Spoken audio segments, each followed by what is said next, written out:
हाय दोस्तों, आप सब कैसे हैं। मुझे उम्मीद है कि आप लोग बहुत अच्छे होंगे और खूब मन लगा के पढ़ाई कर रहे होंगे। दोस्तों, इसके पहले हमने बहुत सारी रचनाओं को याद किया। आज हम किसे याद करेंगे? केदारनाथ सिंह। हमने केदारनाथ अग्रवाल को याद कर लिया है। अग्रवाल किस में आते हैं? वो प्रगतिवाद में आते हैं।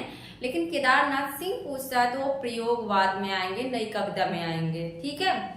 और इनका जन्म कब हुआ था? 1932 ईस्वी में। इनका जन्म कब हुआ था? 1932 ईस्वी में हुआ था। और किस सप्तक में आते हैं, किस सप्तक के अंतर्गत आते हैं? तो ये जो तीसरा सप्तक है उसके अंतर्गत इनको रखा गया है। तीसरा सप्तक का समय क्या है? आप लोग देखिए ध्यान से। तीसरा सप्तक का समय है 59, मतलब 59 है। इसके बाद केदारनाथ सिंह से एक क्वेश्चन और पूछा जाता है कि केदारनाथ सिंह नई कविता में किसको महत्व देते हैं? बिंब को। याद रखना, नई कविता में अगर पूछे, नई कविता में इन्होंने किसे सबसे ज्यादा महत्व दिया है? तो बिंब को। किसको दिया है? बिंब को इन्होंने महत्व दिया है। और एक चीज अगर पूछ ले कि क्या केदारनाथ सिंह को साहित्य अकादमी पुरस्कार मिला है? तो नहीं मिला है। साहित्य अकादमी, याद रखना, साहित्य अकादमी अगर पूछे पुरस्कार क्या इनको मिला है? तो नहीं मिला है। मिला किसको है? केदारनाथ अग्रवाल को। किसको मिला है? केदारनाथ अग्रवाल को मिला है, ना कि केदारनाथ सिंह को मिला है। केदारनाथ अग्रवाल। इनको किस पे मिला है? इनकी जो रचना है अपूर्वा। कौन सी रचना है इनकी? अपूर्वा। इसी पे इनको क्या मिला था? साहित्य अकादमी पुरस्कार मिला था। केदारनाथ सिंह की रचनाएं हम याद करते हैं।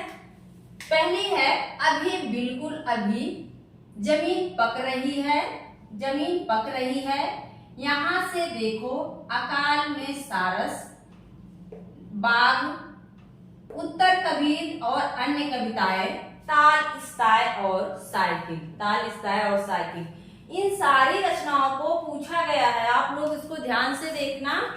बिल्कुल अभी, इसको हम याद करेंगे अगर हम केदारनाथ धाम जा रहे हैं, केदारनाथ जा रहे हैं तो वहां से क्या दिखेगा? बिल्कुल अभी। यहां से देखेंगे, पहले यहां से देखो।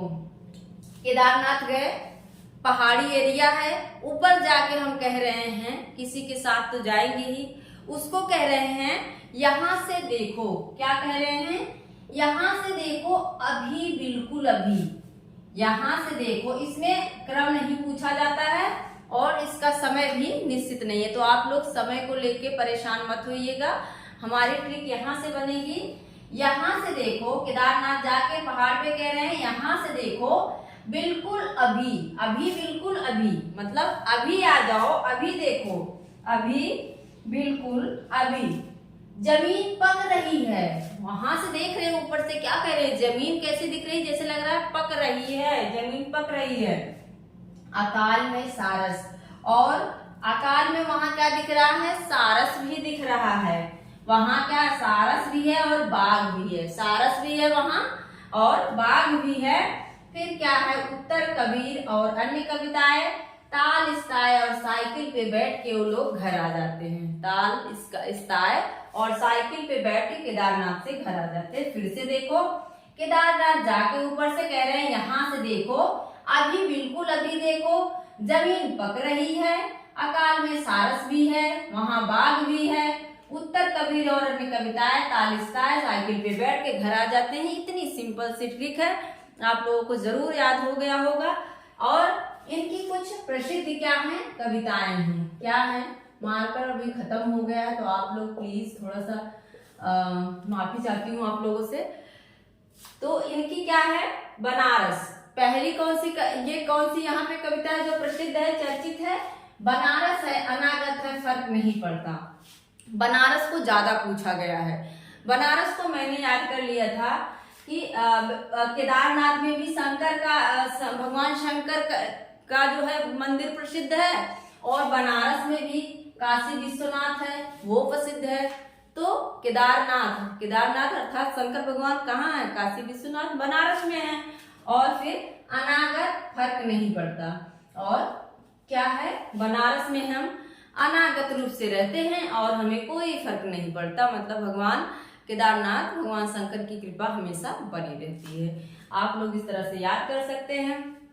और प्लीज शेयर करें, सब्सक्राइब करें, लाइक करें। धन्यवाद। तब तक के लिए थैंक यू। मिलते हैं नेक्स्ट वीडियो में।